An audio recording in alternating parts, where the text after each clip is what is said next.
Hi friends, welcome to குறிஞ்சி.com. இன்னைக்கு நம்ம இனிப்பு குழி பணியாரம் எப்படி செய்யறதுன்னு பார்க்கலாங்க.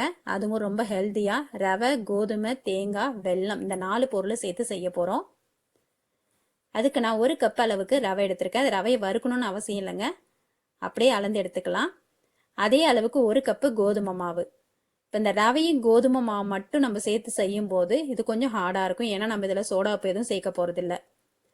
இப்போ அதுக்காக 1 கப்பு தேங்காய் திருவலை நம்ம சேர்த்து செய்யும் போது இது நல்லா மிருதுவாக இருக்கும். இப்போ அந்த தேங்காய் திருவலை நம்ம அப்படியே சேர்க்காம ஒரு கடாயில் 1/2 ஸ்பூன் அளவுக்கு நெய் விட்டு அதில் இந்த தேங்காய் திருவலை நல்லா கொஞ்சம் வதக்கிட்டு சேர்த்தோம்னா இதை வாசனையும் ரொம்ப நல்லாயிருக்கும். நம்ம சாப்பிடும்போது இந்த தேங்காய் வாயில் கடிப்படும் போது இதோட டேஸ்ட்டும் ரொம்ப நல்லாயிருக்கும். ரொம்ப செவக்க வறுக்கணும்னு அவசியம் இல்லைங்க, லைட்டாக வறுத்து எடுத்துக்கிட்டா போதும்.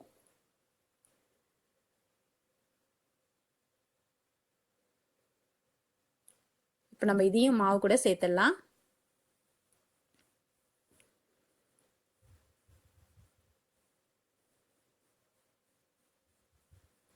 இப்போ இது கூட 1 சிட்டிகை உப்பு, 1/4 ஸ்பூன் ஏலக்காய் தூள் இது சேர்த்து நல்லா கலந்து விட்டுடுங்க. இப்போ இதில் வந்து நம்ம இனிப்புக்கு சர்க்கரை சேர்க்க போகிறதில்ல, வெல்லம் சேர்க்க போகிறோம். அதுக்கு 1 கப் அளவுக்கு வெல்லத்தை ஒரு கடாயில் சேர்த்துட்டு அதே அளவுக்கு தண்ணி ஊற்றிடுங்க. 1 கப்பு வெல்லத்துக்கு 1 கப் அளவுக்கு தண்ணி அளந்து ஊற்றிடுங்க. இப்போ இது நமக்கு பாகு பதெல்லாம் எதுவும் வரணும்னு அவசியம் இல்லைங்க, இது நல்லா கரைஞ்சி கொதிச்சா போதும், நம்ம வடிகட்டி எடுத்துக்கலாம்.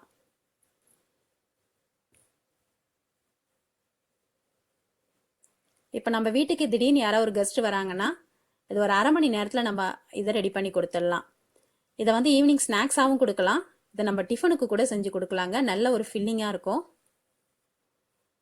இப்போ வெல்லம் நல்லா கொதிச்செடுத்து நம்ம இதை வடிகட்டி எடுத்துக்கலாம்.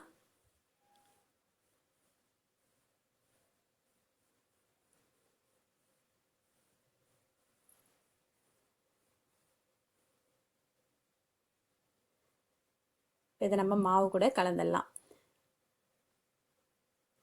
இப்போ நீங்கள் இதை எந்த அளவுக்கு கலக்கணும்னு பார்த்தீங்கன்னா நல்லா தோசை மாவு பதத்துக்கு கலந்து வச்சுடுங்க.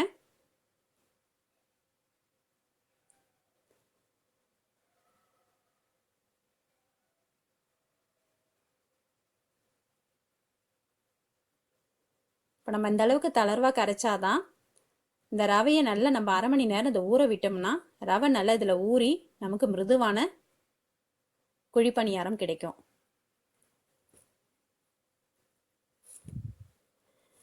நீங்கள் ஊறாமல் செஞ்சீங்கன்னா அந்த அளவுக்கு நம்மளோட குழிப்பணியாரம் டேஸ்ட்டாக இருக்காது. இது நல்லா வந்து ஒரு 1/2 மணி நேரம் ஊற விட்டுடுங்க.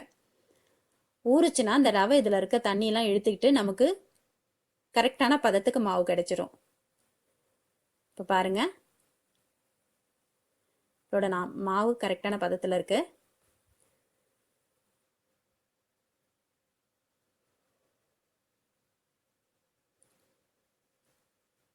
இப்போ இந்த மாதிரி குழிப்பணியார கல்லும் நல்லா சூடாக இருக்குது. இதில் கொஞ்சமாக நெய் சேர்த்துக்கலாம்.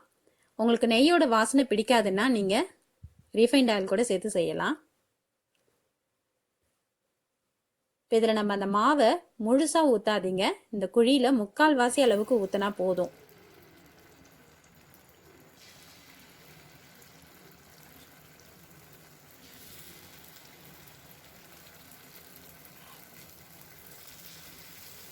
ரொம்பவே ஒரு ஈஸியான ரெசிபிங்க இது. நம்ம வந்து ஈவினிங் ஸ்நாக்ஸுக்கு மட்டும் இல்லை, மார்னிங் டிஃபனுக்கு கூட நம்ம ரெடி பண்ணி கொடுக்கலாம்.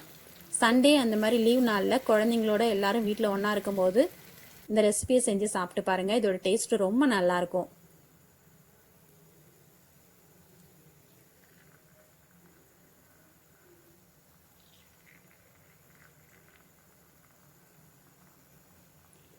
இப்போ இது நல்லா ஒரு பக்கம் 2 நிமிஷம் வெந்ததுக்கு அப்புறமா இதை திருப்பி போட்டுடலாம்.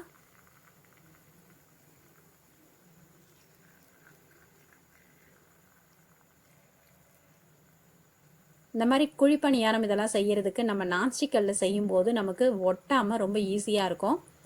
அது நமக்கு டென்ஷன் இல்லாமல் நம்ம வேலையை இன்னும் சுலபமாக்கிடும்.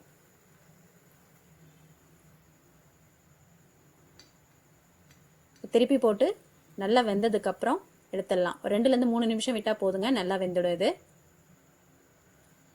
இப்போ நம்மளோட மிருதுவான குழிப்பணியாரம் ரெடி.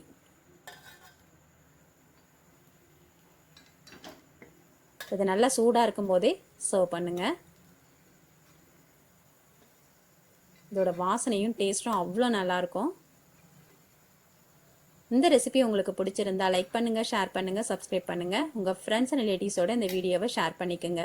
நன்றி, வணக்கம்.